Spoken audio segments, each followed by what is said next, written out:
نبی پاک صلی اللہ علیہ وسلم کی حدیث ہے مسلم میں طبرانی میں، حضور نے فرمایا آؤ میں تمہیں پچھلے زمانے کے ایک ایماندار نوخیز ولی اللہ کی بات سناؤں۔ پچھلے زمانے حضور نے فرمایا پچھلے زمانے میں ایک بادشاہ جادو کے زور پہ حکومت کرتا تھا۔ جب وہ ایک جادوگر اس نے رکھا ہوا تھا تو جادوگر اس کو جادو بتاتا، وہ جادو کے زور پر حکومت کرتا۔ جادوگر بوڑھا ہو گیا تو کہنے لگا بادشاہ کوئی نوجوان میرے پاس بھیج دے، اب میں بوڑھا ہو گیا ہوں، میرا پتہ کوئی نہیں کب مر جاؤں۔ ایک نوجوان کی ڈیوٹی لگائی، بڑا زیرک سمجھدار اپنے رعایا میں سے چن کے جو ذہین فطرت مزاج بچہ تھا وہ اس نے لگایا۔ اللہ کے محبوب علیہ الصلوۃ والسلام فرماتے ہیں بچہ جادو سیکھنے لگا، وقت گزرنے لگا۔ بچہ جب جادو سیکھنے جاتا تو رستے میں ایک راہب بھی تھا جو انجیل جانتا تھا، وہ اللہ اللہ سکھاتا، لوگوں کو حضرت عیسیٰ علیہ السلام کی تعلیمات سے آگاہ کرتا۔ اس نے دیکھا کہ یہاں بھی لوگ کٹھے ہیں تو وہ بچہ اس راہب کے پاس بھی اٹھنے بیٹھنے لگا۔ اب جب اس کے ساتھ اس کی گفتگو بڑھنے لگی تو اس کو باتوں میں لذت آنے لگی۔ اس نے راہب نے پوچھا کہ تو کون ہے اور کس طرح سے آیا ہے، کیا تیرا معاملہ ہے؟ اس نے کہا جی میں جادو سیکھنے جاتا ہوں، آپ کی باتیں مجھے بڑی اچھی لگتی ہیں۔ اس نے کہا دین سیکھ، جادو سیکھنے والے کافر ہو جاتے ہیں، قرآن و حدیث سیکھنے والوں کو اللہ کامل ایمان عطا فرماتا ہے۔ فرمایا یہ سیکھ۔ بچہ بیٹھنے لگا، اس کے پاس آنے لگا، باتیں دل میں گھر کرنے لگی۔ ایک وقت آیا کہ مسلمان ہو گیا، اور مسلمان کیسے ہوا؟ بچہ کہتا ہے میں تجربہ کر کے ہوا۔ اب میں تھوڑا سا وقت جادوگر کے پاس بھی جاتا اور باقی سارا وقت وہاں بیٹھتا۔ میں ایک دن جا رہا تھا تو رستے میں اژدہا تھا، بہت بڑا سانپ تھا، رستہ روک کے کھڑا تھا۔ یہ حضور نے بیان کی حدیث۔ نبی پاک صلی اللہ علیہ وسلم فرماتے ہیں بچہ کہتا ہے کہ رستے کے اندر سانپ ہے، رستے بند ہے، لوگ چھتوں درختوں پہ چڑھے ہیں، راش ہے۔ کہتے چھوٹا سا روڑا میں نے اٹھایا تو میں نے کہا اللہ اگر جادوگر سچا ہے تو اسے مار دے۔ چھوٹا سا روڑا میں نے پھینکا، اژدہا کوئی نہ مرا۔ پھر چھوٹا روڑا اٹھایا، میں نے کہا اللہ اگر وہ عالم سچا ہے تو اسے مار دے۔ اب جب میں نے روڑا مارا تو اژدہا مر گیا۔ میرے اندر سے گواہی آئی نہیں دین کی باتیں سچی ہیں، نہیں قرآن کی باتیں اسلام سمجھانے کے لیے عرض کر رہا ہوں، اگرچہ اس دور میں انجیل تھی، اللہ رسول کی باتیں اچھی ہیں۔ کہتے میں مسلمان ہو گیا، اب میں نے راہب کے پاس ہی رہنا شروع کر دیا، جادوگر کے پاس چھوڑ دیا اس بچے نے آنا۔ بادشاہ پوچھتا کہاں زیادہ وقت گزارتے ہو تو وہ بات گول کر دیتا۔ وقت تیزی سے بڑھنے لگا، اللہ نے اس نوجوان میں طاقت پیدا کر دی۔ اب وہ اس کے اندر نا اللہ نے توانائی روحانیت پیدا کر دی، ابھی جوان ہے، 14-15 سال عمر ہے۔ اللہ نے اب جو بیمار بھی آتا وہ دعا کرتا تو اللہ صحت عطا کر دیتا، جو بھی آتا۔ بادشاہ کا ایک درباری تھا، بادشاہ کو پنکھا جلتا تھا، وہ اندھا ہو گیا، کوئی ایسی تکلیف آئی کہ نابینا ہو گیا، بڑے علاج کرائے شفا نہیں ہوئی۔ کسی نے اس بچے کا پتہ بتایا کانوں میں، اس کے پاس گیا تو بچہ کہنے لگا شفا تو ہو جائے گی پر کلمہ پڑھنا پڑے گا، مسلمان ہونا پڑے گا، جس پیغمبر کا میں غلام ہوں تجھے بھی بننا پڑے گا، دین پہ عمل کرنا پڑے گا، اللہ شفا دیتا ہے۔ اس نے کہا تو مجھے کلمہ پڑھا، مجھے شفا دے، میں تیار ہوں۔ اس نے کہا شفا تو اللہ دیتا ہے۔ اس نے اللہ تبارک و تعالیٰ کا ذکر کر کے دعا مانگی، یہ مسلم شریف میں حدیث ہے، طبرانی میں موجود ہے۔ اللہ نے اسے شفا دی، اس نے کلمہ پڑھنا شروع کر دیا۔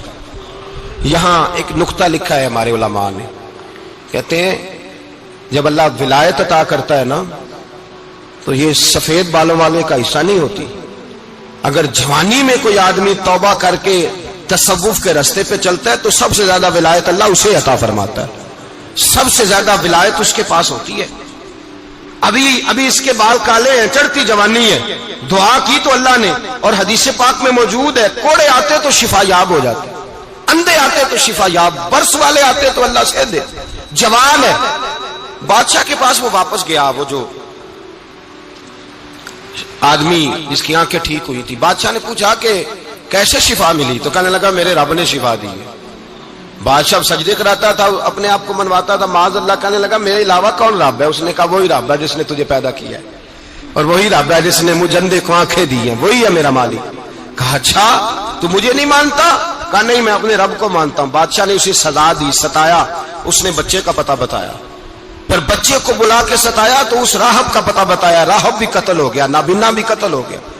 بادشاہ نے کہا سپاہیوں سے اس بچے کو لے جاؤ اور پہاڑ کی چوٹی پہ جا کے نیچے پھینکو تاکہ مر جائے۔ بچہ پہاڑ کی چوٹی پہ گیا تو ہاتھ اٹھا کے کہنے لگا یا اللہ میرے لیے نہیں اپنے لیے، میرے لیے نہیں اپنے لیے انہیں اپنی قدرت کے جلوے دکھا، میرے لیے نہیں۔ اللہ کے بندے اپنی جان بچانے کی دعائیں نہیں مانگتے، اپنے لیے انہیں اپنی قدرت کے جلوے دکھا، یہ دعا مانگی، جتنے لوگ ساتھ آئے تھے وہ سارے زمین پہ گرے اور سب مر گئے، پہاڑ سے گر کے مر گئے۔ بچہ واپس سیدھا بادشاہ کے پاس کہنے لگا لو بھائی میرے رب نے مجھے بچا لیا ہے۔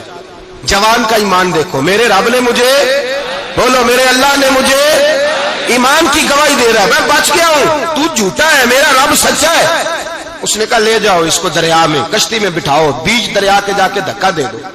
بیٹھے کشتی میں، دریا کے بیچ گئے، اور جب جا کے وہاں اس کو دھکا دینے لگے تو اس نے کہا اللہ میرے لیے نہیں اپنے لیے، انہیں اپنی قدرت کے جلوے دکھا۔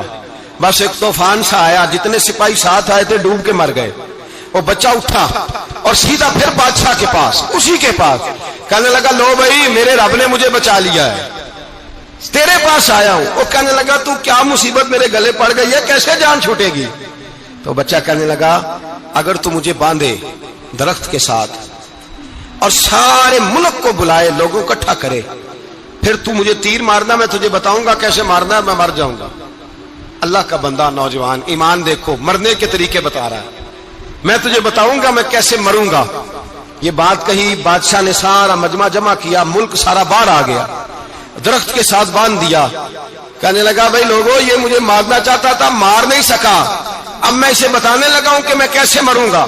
اسے کہو جب تیر مارے تو ساتھ میرے رب کا نام بھی لے، میں اپنے رب کے نام پہ جان دوں گا، ایمان کی پختگی میں اللہ کے نام پر جان دوں گا۔ اسے کہو رب کے نام پہ مارے، مر جاؤں گا۔ بادشاہ نے اللہ کہہ کے تیر مارا، پیشانی میں لگا، بچے کی روح پرواز کر گئی، جتنا مجمع کھڑا تھا سارا کلمہ پڑھ کے مسلمان ہو گئے، سارے مسلمان ہو گئے، سارے۔ میرے رسول پاک سید عالم صلی اللہ علیہ وسلم نے نوجوانوں کو بتایا جب تمہارے اندر ایمان کی قوت آئے گی تو اللہ تمہاری مدد کرے۔ فرمایا وہ نوخیز ولی تھا، ابھی جوان رانا تھا، ابھی اس کی پیشانی پر جوانی کے آثار تھے، لیکن اس نے اللہ کو راضی کیا، رب کریم کو راضی۔ ولایت کا مطلب بڑھاپا نہیں، ولایت کا مطلب وہ نہیں کہ جب بڑا لمبا وقت گزر جائے تو پھر آدمی آئے کہ نہیں اب کیا کرنا ہے، اب مسجد ہی ہے، اب تو اس کے علاوہ گزارا ہی کوئی نہیں۔ تو اس وقت کا آنا اللہ کی بارگاہ میں قبول تو ہے، لیکن شاباشی اسی کو ملتی ہے جو جوانی کے وقت آئے، جو عین اس وقت آئے جو وقت میرے رسول پاک علیہ السلام کے غلام عبداللہ ابن عمر، حضرت عبداللہ ابن عمر رضی اللہ تعالیٰ عنہ فرماتے ہیں کہ میں نکلا، مجھے سفر کے لیے جانا تھا، تو تھوڑی سی کھجوریں، تھوڑا سا سرکہ، ایک شہد کی بوتل، چیزیں میں نے سفر کے لیے ساتھ رکھ لی۔ میں جب مدینے سے باہر صحرا میں نکلا نا تو رمضان نہیں تھا، غیر رمضان تھا۔ میں نے ایک نوجوان کو دیکھا بکریاں چرا رہا ہے، بکریاں چرا رہا ہے، اے جوان۔ آپ فرماتے ہیں اس کا چہرہ بڑا نورانیت والا، گرد پڑی ہوئی پر بڑا حسین۔ فرماتے ہیں میں نے اس کو کہا کہ آ جاؤ کھانا کھا لو، روزے بھی نہیں تھے۔ کہنے لگا نہیں میں نے روزہ رکھا ہوا ہے۔ فرماتے ہیں میں نے کہا پتہ کروں کہ نیرا نیک ہی ہے کہ پرہیزگار بھی ہے؟ نیک وہ ہوتا ہے جو نماز پڑھے روزہ رکھے، پرہیزگار وہ ہوتا ہے جو گناہ سے بچے، وہ پرہیزگار ہوتا ہے۔ کہا پتہ کروں پرہیزگار بھی ہے کہ نہیں؟ کہتے میں قریب گیا تو میں نے جا کے اس کو کہا بھائی تیری بکریاں بڑی پیاری ہیں، میرا دل کرتا ہے ایک بکری مجھے دے دو۔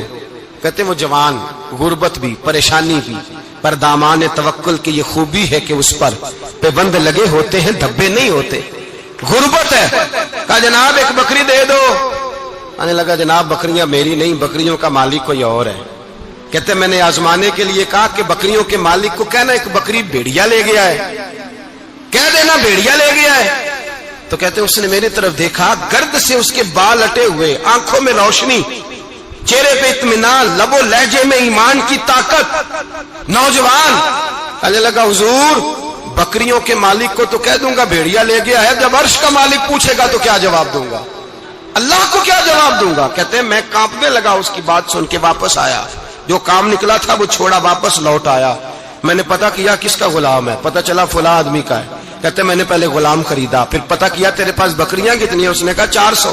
کہتے میں نے مالک سے ساری بکریاں خریدی، پھر غلام کو بلایا، پھر وہ بکریاں تحفے میں دی، تحفے میں۔ کہنے لگا حضور یہ سارا کچھ مجھے کیسے ملا؟ میں نے کہا تیرا ایمان بڑا پختہ تھا تو میرے رب نے تجھے انعام عطا فرمایا۔